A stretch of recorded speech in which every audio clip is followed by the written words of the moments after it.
Hello friends, welcome to new student lecture video from medical lab tech Subra. तो जैसे कि हम लोग बात कर रहे हैं multiple choice questions for medical laboratory technician vacancy, तो आज भी वैसे ही मैं बहुत सारे क्वेश्चंस आप लोगों के लिए लेके आई हूं।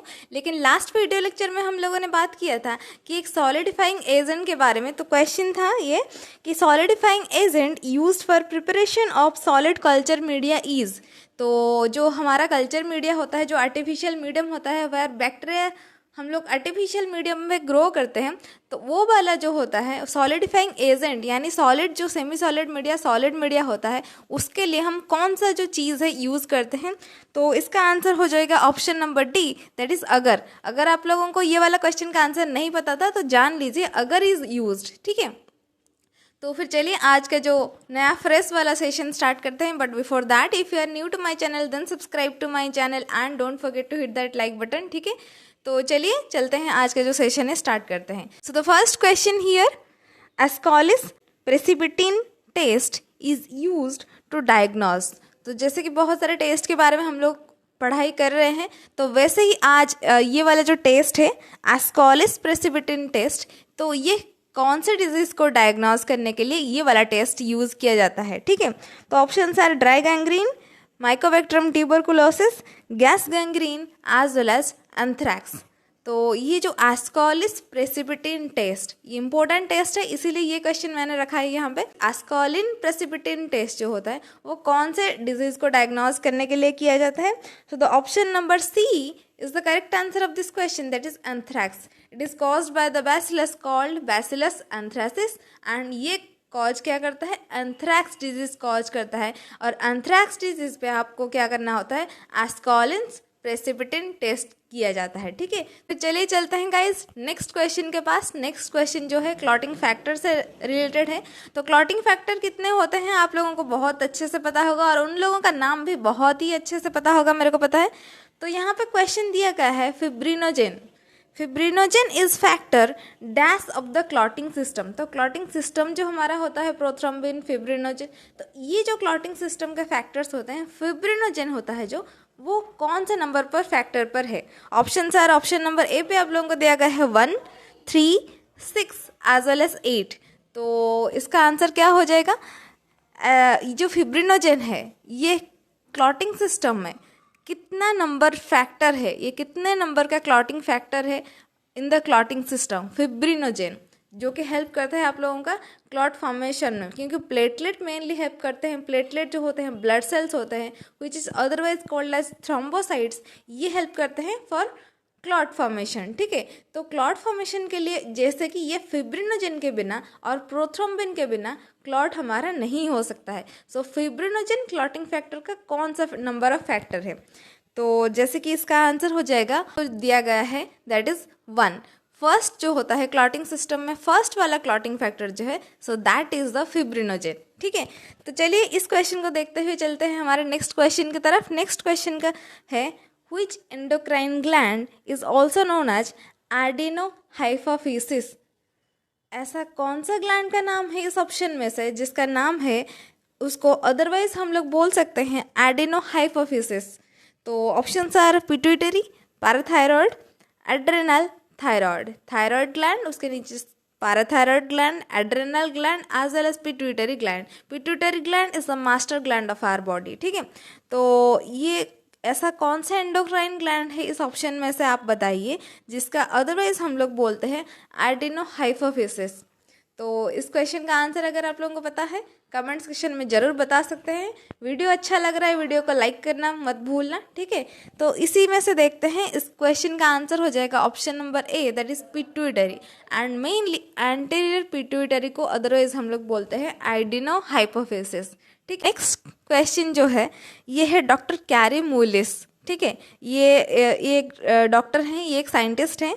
तो ये क्या चीज़ इंट्रोड्यूस किए हैं। So the question here is doctor Kary Mullis introduced, what introduced, electrophoresis, PCR that is polymerase chain reaction. आप लोगों ने पूरा अच्छे से इसको सुना होगा। कोविड के टाइम पे, कोविड का जो होता था, हम लोग पहले कोविड एंटीजन टेस्ट करते थे, that is a screening test.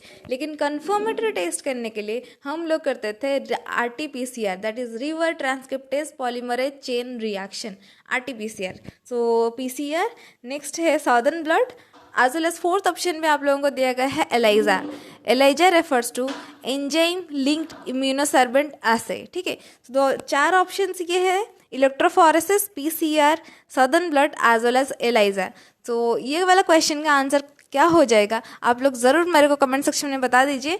तो इस क्वेश्चन का आंसर हो जाएगा option number B, that is PCR. So doctor Kary Mullis जो है ये एक ऐसा साइंटिस्ट है जिन्होंने इंट्रोड्यूस किया था ये पीसीआर, एंड ये बाद में क्या बन गया, ये कन्फर्मेटरी टेस्ट बन गया हर चीज़ का, जैसे कि हमारा कोविड का, जैसे कोरोना वायरस का कन्फर्मेटरी टेस्ट, जैसे कि हम ऑलरेडी बात कर चुके हैं इसके बारे में। ठीक है, तो इसी को देखते हुए चलिए चलते हैं, थोड़ा एनाटॉमी फिजियोलॉजी के क्वेश्चंस भी देख लेते हैं, क्योंकि बच्चे बता रहे थे ये वाला से बहुत सारे क्वेश्चंस आ रहे हैं एग्जाम में, तो इसमें से थोड़ा सा इंपॉर्टेंट क्वेश्चन बात कर लेते हैं। ठीक है, so the question here is unwanted microorganisms are destroyed in the stomach by। तो हमारा जो डाइजेस्टिव सिस्टम होता है, पहला हमारा रहता है माउथ, उसके बाद फारिंग्स रहता है, और जो इसोफागस और फूड पाइप, और उसमें से फूड जाता है हमारे स्टोमक में।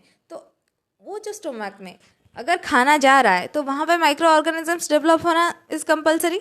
ठीक है, तो माइक्रो ऑर्गेनिजम्स डेवलप तो हो जाते हैं, लेकिन हमारे स्टोमक में कुछ ऐसा चीज़ है which inhibit the growth of unwanted microorganisms. Some microorganisms are helpful for our body as well as some unwanted microorganisms are also there. तो इसीलिए अगर कुछ unwanted microorganisms है हमारे स्टोमक में, तो उसको कौन सा चीज़ ऐसे हमारे स्टोमक में रिलीज होता है which inhibits that unwanted microorganism. So the options are H2SO4 यानी sulphuric acid, option number B पे दिया गया है HNO3 यानी nitric acid, option number C पे दिया गया है HCl that is hydrochloric acid, and finally आप लोगों को ऑप्शन नंबर डी पे दिया गया है H2CO3 यानी हाइड्रोजन कार्बोनेट।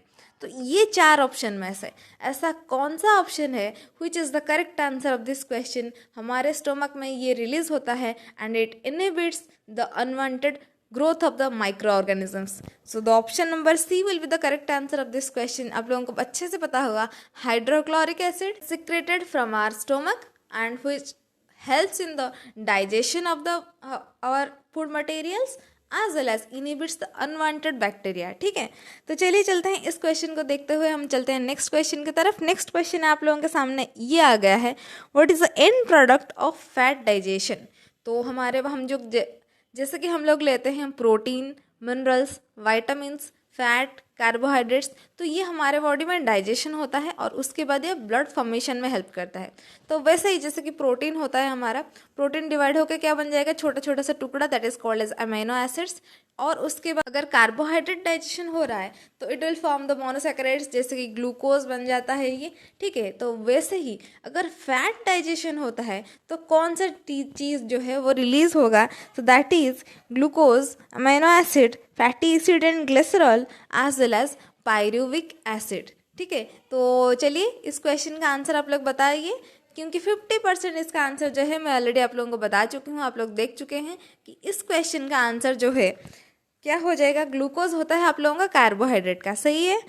एमिनो एसिड होता है आप लोगों का प्रोटीन का, सही है। और थर्ड ऑप्शन में जो दिया गया है नाम से ही फैट से ही बन जाएगा, fatty acids as well as glycerol.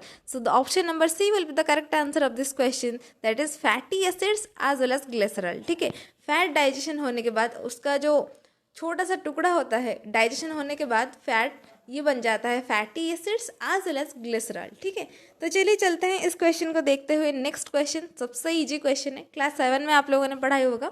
So the question here is bilirubin and biliverdin are constituents of. तो बिलीरुबिन और बिलीवर्डिन जो दोनों पिगमेंट होते हैं, कहाँ किसके पिगमेंट होते हैं ये मैं आप लोगों को नहीं बताऊंगी, ये क्वेश्चन का आंसर आप लोग मेरे को बताएंगे।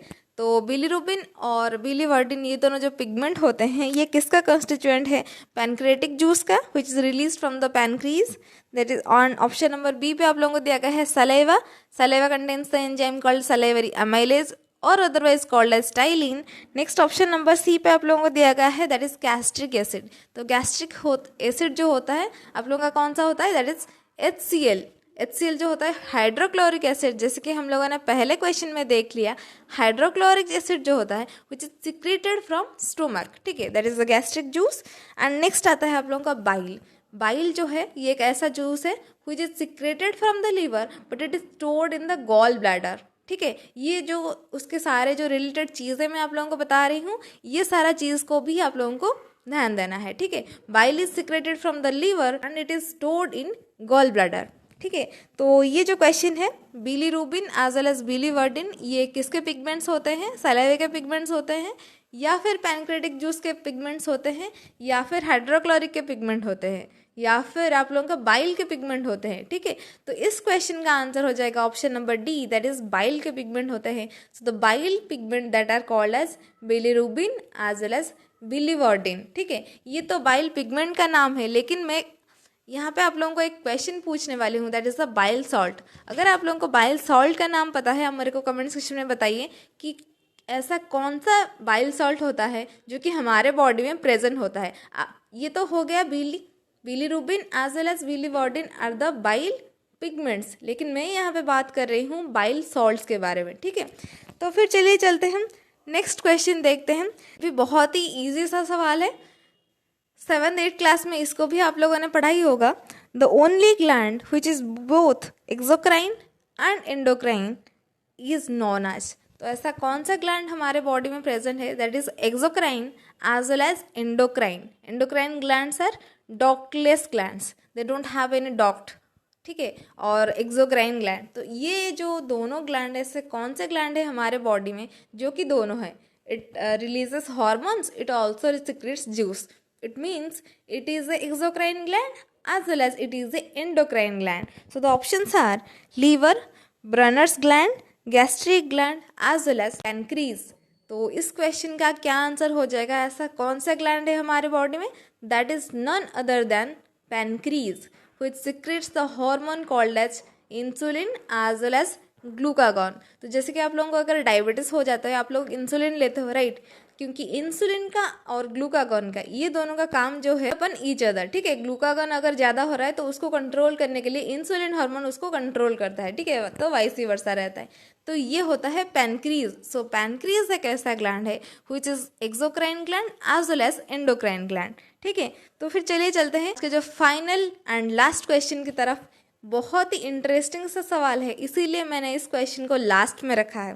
तो the question here is number of RBCs यानी रेड ब्लड कर्पस्कल्स और otherwise called as erythrocytes in man increases he lives at higher altitudes because.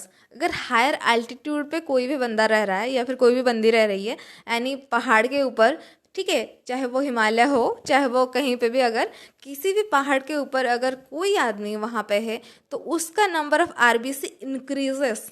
So the question here is why. There is more oxygen, there is less oxygen, the air is free from pollution, और उसके बाद finally आप लोगों को दिया गया है more heat is needed to warm the body. तो ये जो चार ऑप्शन है, more heat is needed, pollution वहाँ पे नहीं होता है, ऑक्सीजन ज़्यादा होता है, या फिर ऑक्सीजन कम रहता है, इसमें से कौन सा ऐसा ऑप्शन है जो इस क्वेश्चन का आंसर हो जाए? तो ये वाला क्वेश्चन का आंसर आप लोग मेरे को बताएंगे कमेंट सेक्शन पे. ये क्वेश्चन का आंसर आज हम लोग नहीं देखने वाले हैं, क्योंकि ऐसे ही हम क्वेश्चन का आंसर पूरा करेंगे और लास्ट क्वेश्चन जो है वो आपके ऊपर पूरा छोड़ देंगे.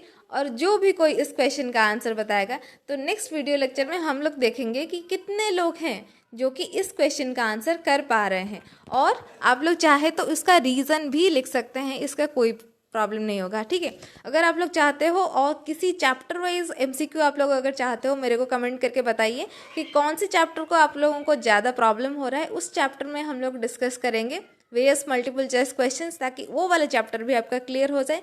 लेकिन मैं आप लोगों को बता दूं, आप चाहे कितना भी MCQ प्रैक्टिस कर लें, आपको पहले कंसेप्ट जो है वो क्लियर होना बिल्कुल ज़रूरी है. चाहे वो माइक्रोबायोलॉजी हो, चाहे वो पैथोलॉजी हो, चाहे वो बायोकेमिस्ट्री हो, या फिर आप लोगों का एनाटॉमी फिजियोलॉजी क्यों ही ना हो, आप लोगों को पहले कंसेप्ट क्लियर करना पड़ेगा. द टेक्स्ट बुक से आप लोग कंसेप्ट क्लियर करेंगे, उसके बाद MCQ प्रैक्टिस करेंगे, तो ही जाके आप लोग कोई भी एग्ज़ाम जो है उसको क्लियर कर पाएंगे. आप चाहे इतना भी 5000 10,000 मल्टीपल चॉइस क्वेश्चन आप कितना भी प्रैक्टिस कर ले, लेकिन अगर उसमें से वही चैप्टर से कुछ दूसरा क्वेश्चन आ जाएगा जो क्वेश्चन आप लोगों ने प्रैक्टिस नहीं किया होगा, तो ऐसा तो हम लोग गारंटी के साथ नहीं बता सकते ना कि ये क्वेश्चन ही आ रहे हैं एग्ज़ाम में। तो पहले इसीलिए टेक्स्ट बुक को फॉलो कीजिए, टेक्स्ट बुक के पढ़ने के बाद ही आप लोग एमसीक्यू क्लियर कीजिए और ये वाला क्वेश्चन का आंसर कमेंट सेक्शन में बताइए। और नेक्स्ट वीडियो लेक्चर में हम इस क्वेश्चन का आंसर देखेंगे और बाकी बहुत सारे ऐसे ही इंपॉर्टेंट क्वेश्चन लेके मैं आप लोगों के लिए हाजिर हो जाऊंगी नेक्स्ट डे। तब तक के लिए इस वीडियो को अच्छे से देखते रहिए, मल्टीपल चॉइस क्वेश्चंस प्रैक्टिस करते रहिए, कंसेप्ट्स क्लियर करते रहिए। कोई भी डाउट होता है कमेंट सेक्शन में पूछिए या फिर आप लोग मुझे इंस्टाग्राम पर भी फॉलो कर सकते हैं। My Instagram ID is there in the description. तो फिर चले चलते हैं, मिलते हैं in the next video lecture. तब तक के लिए इस वीडियो को अच्छे से देखते रहिए। Thank you.